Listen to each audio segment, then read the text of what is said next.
It's been 12 years since the then U.S. Secretary of State Hillary Clinton warned Islamabad that you cannot keep snakes in your backyard and expect them to only bite your neighbor.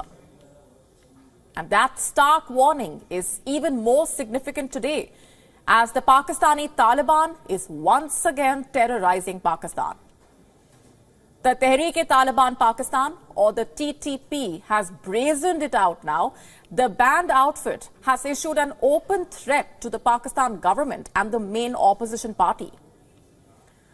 On the TTP's hit list are Pakistan Muslim League Nawaz, or the PMLN, which is in power, and Pakistan's People's Party, or the PPP, which is in the opposition. The outfit, which is deeply linked to the new rulers of Afghanistan, has accused the two main parties of Pakistan to be siding with the US and towing the West's line on terrorism. And the TTP does not stop there. It has singled out Pakistan's Foreign Minister Bilawal Bhutto and accused him of siding with America. The TTP, which is banned as a terror group, says that it is baffled over why Bilawal is taking the US line on terrorism. And one would wonder, how could a terror outfit directly issue threats to a sovereign government? Well, that's got a lot to do with Islamabad's policies itself. Just 2 years back, the then Prime Minister Imran Khan was hosting the Tehreek-e-Taliban Pakistan members for talks. And in November 2021, the Imran Khan government had signed an agreement on a month-long ceasefire with the outfit. Pakistan also released a number of TTP fighters as part of confidence-building measures to push the group towards a ceasefire. Both the TTP and Islamabad also confirmed that the Afghan Taliban were mediating the talks, and experts had questioned Islamabad's approach of negotiating with the TTP, cautioning that it is a part of the problem rather than the solution. The TTP demands implementation of the Sharia in the country's tribal areas. The group has not given up that demand, and to push forward its agenda, it has been constantly targeting the Pakistani forces. The outlawed outfit, in its 2022 annual report, in fact, said that they have killed 446 Pakistani soldiers in 367 attacks in nearly 348 operations in Khyber Pakhtunkhwa alone. The TTP, in its letter, also asked Pakistan's religious parties to refrain from colluding with the government. And Pakistan's Interior Minister recently said that his country could carry out cross-border military action against the TTP, which has been using its hideouts in Afghanistan as a springboard for its attacks. The TTP has killed thousands of Pakistanis, including children, and it has vowed to continue to do so for a country which is in a deep economic mess. It is imperative for the establishment to adopt an iron hand approach and crush it.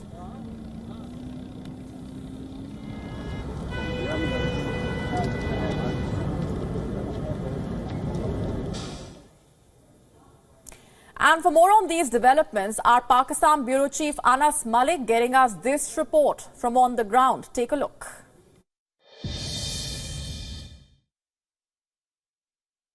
It is a unique threat by all its means, because the last such threat we saw where political parties were specifically targeted by the Tehreek-e-Taliban Pakistan was in 2013, and since then we've seen that there had been operations that had been happening against the TTP, after which they had basically lost their foothold or their ground, but now they're going back and coming back and threatening the political parties is quite alarming for the current political leadership. That is number one. Number two is the choice of words that they have used, trying to stir up religious sentiments as well. But it is a challenge for the government to ensure that no untoward situation or arises for the political parties in question or those who have been threatened. That is number one. And number two, the other challenge for the government is to ensure that political stability remains. That is that has to do more to do with the peaceful environment that has to prevail within the cities as Pakistan gets nearer and nearer to elections. Remember, this year 2023 is the election year, and come October, Pakistan will be going to polls if all goes as per schedule. Anas Malik in Islamabad, Pakistan for Beyond World is One. And for more on this, joining me on the broadcast will be Dr. Jamil Ahmad Khan, who is an analyst and a former Pakistan diplomat. He has been an international civil servant and diplomat who recently served as ambassador of Pakistan to the UAE. He has also served as an envoy to Libya and the UAE and has held several positions at the UN as the chief security advisor in Yemen, Somalia and Botswana. Thanks very much for being here on the broadcast. Let me ask you for your assessment of the situation on the ground at this point. Obviously, the ground situation is not favorable, and the kind of negotiation which had started a couple of years ago, in the last regime, it didn't work, in fact. And as you were in your intro mentioning that even at that time, the experts were not in favor of it. But yes, those negotiations couldn't really yield any dividends, any results, any positive results. So now, obviously, these terrorist groups, whether it's TTP or its affiliate, they would issue the threats. In fact, they had issued the threat once U.S. had conducted an operation through the drone back in 2013 or 12, and at that time they had issued the threat to the United States. And as a result, the UK declared TTP as a terrorist organization in 2010, and the United States declared them as a terrorist group in 2011. Right. So they are the terrorist group, and what do we expect from the terrorist group? They would try and flex their muscles, but at the same time, the operations which your reporter was mentioning, the two operations, Radul Fasad and Zarbul Azb, those were conducted and recognized by the international actors also, in which the TTP were either eliminated or they were driven out from the soil of Pakistan. And we had a very comfortable and a very peaceful time until there was some involvement of Afghan Taliban, and they thought that the TTP should go back to their home. And Pakistan agreed on certain terms and conditions. Those terms and conditions could have been further firmed up if at all there was to be a negotiation. And negotiation, the experts and people like myself, we were always against it, particularly negotiation with those people who had blood on their hand. Those people who just, yes. What needs to change now as far as the strategy of the government is concerned? Because like you're mentioning, the whole approach towards negotiating with the TTP has been criticized and needs to change. So what needs to be done by the government as of now? No, they've already taken a decision. The National Security Committee has taken a decision that there's a zero tolerance now. A negotiation with any inhabitant or any a national who doesn't have blood on their hand and they have joined some group XYZ, the negotiation can take place for those people. But the TTP hardcore people, I think negotiation didn't work in past and it's not going to work in future. So Pakistan has to firm up, and the the committee, say National Security Committee, has very rightly taken a decision that they would have a zero tolerance and they would not take an action. This basically, if we go back, this has an international connotation. Even the Hillary Clinton, while she was testifying in front of the Foreign Relations Committee back in 2011, August, if I remember it correctly, and she said that, we had launched the Mujahideen and we once came back, we just shook our hands and shoulders and we came back from there.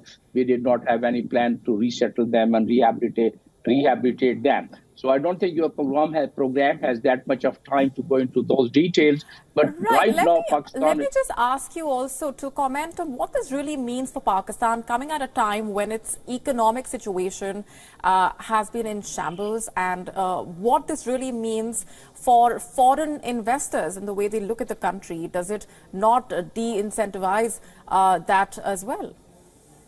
No, it's not promising situation. We understand that. And if the TTP starts issuing the threats, and if they start conducting the operations like they did it in Islamabad, or they have done it several operations, several incidents have been caused by TTP. In fact, during the Ghani time, it was only on 218. And afterward, once the Taliban came, it's more than 223, 423 terrorist attacks were conducted. So I think the Taliban are not going to deter, and they would strike this terror at the investors under these environment. It's quite understandable. They would not really come for the investment. An economy which is in a very bad shape, in a very sketchy shape, this economy would suffer in that case. Right. But last time also, if you would recall, after the operation, things went okay, and the investors started coming. Now the problem is we have a political instability also, and because of political instability coupled with this new threats of Taliban, that is making the things a little more complicated and worse. So Right. that has to be handled. And as you have heard your the reporter from Islamabad, that Pakistan is going to have the election this year. And if the early election takes place even earlier, we'll have a government for next 5 years. And hopefully they have the consistency against the terrorism, and also they have the consistency and stability so that the international investors and the foreign investors are able to find it safe to come and invest in a country like Pakistan. Right. We're leaving it there for the moment. Dr. Khan, appreciate very much your being here on the broadcast. Thank you. My pleasure. WION now available in your country. Download the app now. Get all the news on the move.